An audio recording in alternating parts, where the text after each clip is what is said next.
Shalom, bien-aimés dans le Seigneur. Nous continuons avec notre méditation sur le thème « La foi commence quand Dieu dit non ». Nous reprenons notre texte de Genèse chapitre 12, le verset 1er qui nous dit ceci.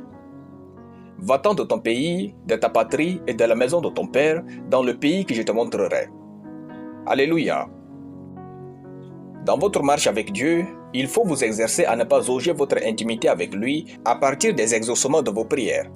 Parfois, Dieu peut vous dire non, mais si vous insistez tellement, il est susceptible de vous accorder cette chose et de vous laisser gérer les conséquences. L'histoire de Balaam et Balak dans Nombre chapitre 22 est une parfaite illustration du fait que Dieu peut vous exaucer sans que vous ne soyez dans sa volonté parfaite pour votre vie.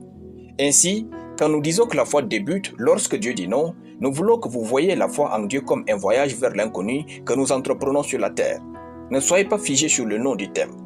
Dans le cas d'Abraham, le père de la foi, Dieu ne lui a pas dit non ou oui à une prière, mais Dieu l'a invité à une vie où il ne sait rien.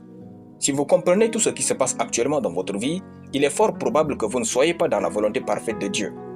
Quand Dieu dirige la vie d'un homme, celui-ci ne sait jamais tout. Il avance seulement avec Dieu. N'hésitez jamais à suivre Dieu dans une direction que vous ne maîtrisez pas, uniquement si cela est suggéré par Dieu. Ne craignez pas de modifier votre carrière ou d'acquérir une compétence inédite que vous ne considérez pas appropriée pour acquérir. Tant que Dieu vous guide, restez sur cette trace. Souvent, c'est quand nous sortons des sentiers battus que notre foi collabore parfaitement avec Dieu pour faire naître une vie bénie. Les hommes exceptionnels ne viennent pas des chemins connus, mais des voies inhabituelles.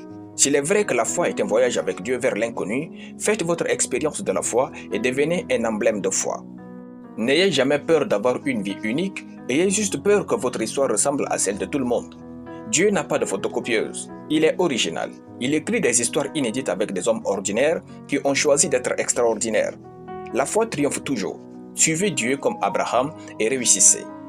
Alléluia. Nous allons prier. Merci Seigneur pour ta parole. Je déclare que ma foi en Dieu triomphe du monde et j'ai réussi dans mes voies, mes affaires et parcours au nom de Jésus. Amen. La lecture biblique en une année, Zacharie chapitre 11 à Zacharie chapitre 14. Soyez bénis, c'était le pain du ciel.